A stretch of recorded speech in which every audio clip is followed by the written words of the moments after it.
Hello friends, welcome to my channel teaching by Ansari. कैसे हैं आप लोग? आई होप आप लोग अच्छे होंगे और अच्छे होना भी चाहिए। आज हम लोग जानने वाले हैं कुछ थोड़ा बहुत जीरो के बारे में। तो जीरो इस तरह से होता है और हर किसी को पता है।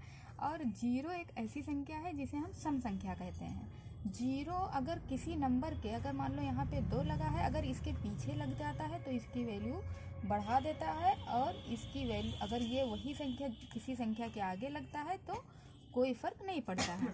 तो इस तरह से जीरो, ये तो बेसिक चीज़ें हो गई। जीरो को अगर हम किसी संख्या से भाग देते हैं, चाहे हम 1 से 2 से किसी भी संख्या से, अगर हम जीरो को 1 से या किसी भी संख्या से 100 200 किसी भी संख्या से भाग देते हैं तो उस पर कोई भी फर्क नहीं पड़ता। हमेशा उसका आंसर क्या आता है? जीरो ही आता है। अगर हम जीरो को, अगर हम किसी भी संख्या को मान लो यहाँ 2 है, 10 है, कुछ भी है, जीरो से भाग देते हैं तो ये क्या होता है? ये इनफाइनाइट होता है।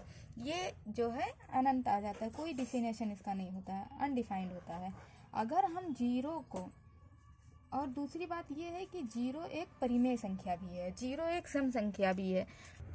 अगर जीरो यहाँ पे लिखी है और नीचे 1 लिखा है तो ये कौन सी संख्या हो जाएगी? ये एक परिमेय संख्या हो जाएगी। लेकिन अगर यहाँ पे 1 लिखा है और नीचे 0 लिखा है तो ये परिमेय संख्या नहीं मानी जाएगी। अगर जीरो को हम 0 से ही भाग देते हैं तो भी ये परिमेय संख्या नहीं है। तो इस तरह से जीरो के बारे में थोड़ी सी बेसिक बातें हैं। तो आई होप आपको ये छोटी सी वीडियो समझ में आया होगा जीरो के बारे में।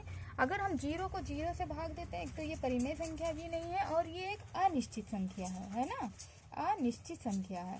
तो ये सारी बातें हैं। आई होप आपको ये वीडियो छोटी सी अच्छी लगी हो। Thank you.